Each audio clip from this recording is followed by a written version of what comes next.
ప్రజల తరపున అదనంగా ఒక 3500 ఇండ్లు మంజూరు ఇవ్వవలసిందిగా, మున్సిపాలిటీ పరిధిలో కూడా ఒక 1000 ఇండ్లను మంజూరు ఇప్పించవలసిందిగా కోరుతూ ఈరోజు వారిని ప్రసంగించవలసిందిగా విజ్ఞప్తి చేస్తున్నాం.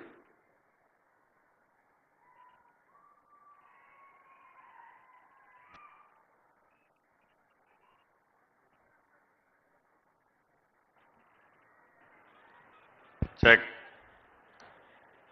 సభకు నమస్కారం.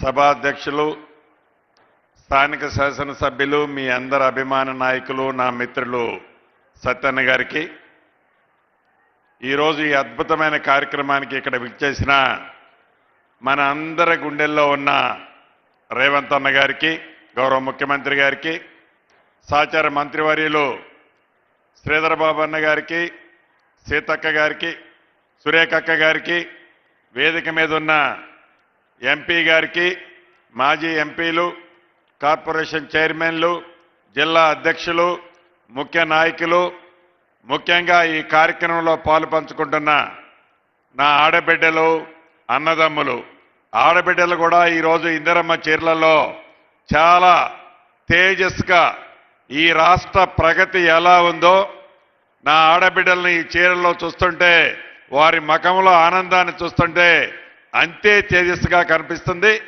నా తోబుట్టువుల ఆడబిడ్డలందరికీ, మీడియా మిత్రులకు కూడా పేరు పేరున హృదయపూర్వక నమస్కారం. మీ దీవెనలతో వచ్చిన ఈ ప్రభుత్వం ఈ మధ్యనే 2 సంవత్సరాలు పూర్తి చేసుకున్నాం. అనేక సంక్షేమ కార్యక్రమాలు, పేదవాడికి అండదండలుగా ఉంటారని చెప్పిన దాంట్లో ఇందాక మిత్రులు చెప్పినట్లు అనేక సంక్షేమ కార్యక్రమాలు పేదవాడికి పూర్తి భద్రత, భరోసా కల్పించే విధంగా ఈ ప్రజా ప్రభుత్వం గౌరవ ముఖ్యమంత్రి రేవంత్ రెడ్డి గారి నాయకత్వంలో నిరంతరము తపిస్తూ శ్రమిస్తూ పేదవాళ్ల శ్రేయసే ఈ ప్రభుత్వం యొక్క ముఖ్య ఉద్దేశంలా పనిచేస్తుంది. మీరు చూస్తూనే ఉన్నారు. దాంట్లో భాగమే సన్న బియ్యం కానీ, రేషన్ కార్డులు కానీ, 200 యూనిట్ల ఉచిత విద్యుత్ కానీ, ఇలా చెప్పుకుంటూ పోతే అనేక సంక్షేమ కార్యక్రమాలు పేదవాళ్ళకి ఇచ్చాం. ప్రధానంగా ఇందిరమ్మ ఇళ్ళు ఆనాటి 10 సంవత్సరాల పాలనలో పేదవాడి కలని కలలానే ఆనాటి దొరవారు ఉంచితే, ఈ ప్రజా ప్రభుత్వం పేదవాడికి ఆత్మగౌరవానికి చిహ్నంగా ఉండే ఇందిరమ్మ ఇళ్ళు రాష్ట్ర వ్యాప్తంగా మొదటి విడత 4.5 లక్షల ఇళ్ళు ఇచ్చాం. మన భూపాలపల్లి నియోజకవర్గానికి ఇచ్చాం, మన భూపాలపల్లి మున్సిపాలిటీలో కూడా ఇచ్చాం. ఇంకా అర్హులైన పేదవాళ్ళు, ఇందాక సత్యన్న గారు అడిగినట్టు భూపాలపల్లిలోనే కాదు అనేక పట్టణాలలో అర్హులైన పేదవాళ్ళు ఇంకా ఉన్నారు. దానికి కారణం ఆనాటి 10 సంవత్సరాలలో సంవత్సరానికి ఒక 100 ఇచ్చున్న నియోజకవర్గంలో మున్సిపాలిటీల్లో 1000కి పైగా అయ్యుండే 10 సంవత్సరాల్లో. కానీ ఆనాడు ఇవ్వని కారణంగా మొదటి విడత ఇప్పుడు ఇచ్చాం. రేపు గౌరవ ముఖ్యమంత్రి గారు కేబినెట్ ఆలోచనలకు అనుగుణంగా రేపు ఏప్రిల్ నెలలో 2వ విడత ఇస్తున్నాం. ఇంకా 3 విడతలు అర్హులైన పేదవాళ్ళకి ఈ ప్రభుత్వం తప్పకుండా ఇందిరమ్మ ఇల్లు ఇచ్చి తీరుద్ది. పేదవాడి కష్టం తెలిసిన ప్రభుత్వం ఇది, పేదవాడి బాధ తెలిసిన ప్రభుత్వం ఇది. ఇల్లు అనేది గౌరవానికి చిహ్నం కాబట్టి ముఖ్యమంత్రి గారు పదే చెప్తున్నారు. ఇందాక చెప్పేది కూడా నా చెవులో, ఇందిరమ్మ ఇళ్ల విషయంలో ఎక్కడా తగ్గేది లేదన్నా, ఇంకా అధికంగా ఇచ్చి ఆడబిడ్డల్ని రాష్ట్ర వ్యాప్తంగా ఆదుకోవాలి. పట్టణ ప్రాంతాల్లో కూడా, రాష్ట్ర వ్యాప్తంగా పట్టణ ప్రాంతాల్లో కూడా ఇళ్ల స్థలం లేని నిరుపేదలు ఉన్నారు. వారి కోసం కూడా ఒక ప్రణాళిక తయారు చేయాలి అని గౌరవ ముఖ్యమంత్రి గారు ఇప్పుడే నాకు సూచనలు ఇచ్చారు.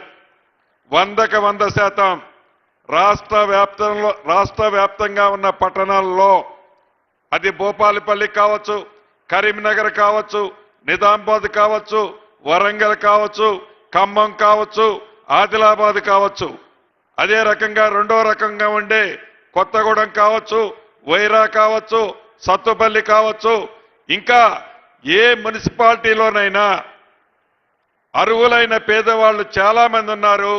వాళ్ళకు కూడా 100కి 100% ఇందిరమ్మ ఇళ్ళు ఇవ్వాల్సిందే. దానికి ఒక ప్రణాళిక తయారు చేయమని ముఖ్యమంత్రి గారు చెప్పారు. ఇచ్చిన ప్రతి మాటని నెరవేర్చే ఈ ప్రభుత్వం ప్రతి పేదవాడికి, గ్రామీణ ప్రాంతంలో ఉన్న పేదవాడితో పాటు పట్టణ ప్రాంతంలో నివసించే పేదవాడికి కూడా ఈ ప్రభుత్వం పూర్తి భద్రతతో పాటు ఇందిరమ్మ ఇళ్ళు ఇచ్చి తీరుద్దని కూడా ఈ వేదిక ద్వారా మీకు తెలియజేస్తున్నాను.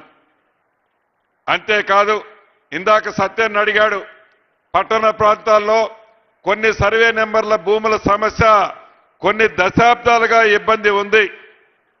అది భూపాలపల్లి కావచ్చు, పాలవంచ కావచ్చు, నిజామాబాద్ కావచ్చు, కరీంనగర్ కావచ్చు, ఇలా ప్రతి పట్టణాల్లో వందలాది ఎకరాలకు సంబంధించిన సర్వే నెంబర్లలో భూములున్నాయి.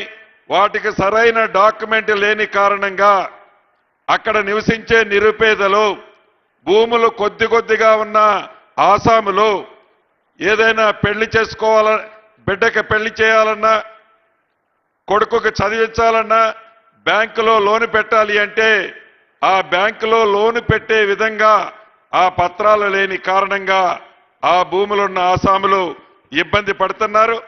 తప్పకుండా ఈ మధ్యనే లైసెన్స్డ్ సర్వేలను ఏర్పాటు చేశాం. కొత్త భూభారతి చట్టాన్ని తెచ్చుకున్నాం. ఈ చట్టం ద్వారా, ఈ లైసెన్స్డ్ సర్వేల ద్వారా ఏవైతే ఈ భూ సమస్యలు ఉన్నాయో, ఇందాక సత్యన్న చెప్పిలాంటి సమస్యలు, ఈ ప్రభుత్వం వాటిని కూడా శాశ్వతంగా ప్రజలకు ఉపయోగపడే విధంగా, ప్రజలకు ఇబ్బంది లేని విధంగా ఆ సమస్యను కూడా ఈ ప్రభుత్వం పరిష్కరిస్తుందని. ఇది మీ ప్రభుత్వం, మీరెన్నుకున్న ప్రభుత్వం, మీరు ఆశీర్వదించి దీవించిన ప్రభుత్వం. మీకు సంక్షేమ కార్యక్రమాలు ఇచ్చాము కాబట్టే మొన్న గ్రామ పంచాయతీ ఎన్నికల్లో 68-69% గెలిపించారు. పట్టణ ప్రాంత ప్రజలు కూడా సంక్షేమాలు ఈ ప్రభుత్వం నుంచి మీకు అందుతున్నాయి. మీ చల్లని దీవెనలు, నిండు మనసు ఆశీర్వాదం ఈ ప్రభుత్వం మీద ఎప్పుడూ ఉండాలని మనస్ఫూర్తిగా మీ అందరినీ కోరుతూ మీ అందరి దగ్గర సెలవు తీసుకుంటున్నాను.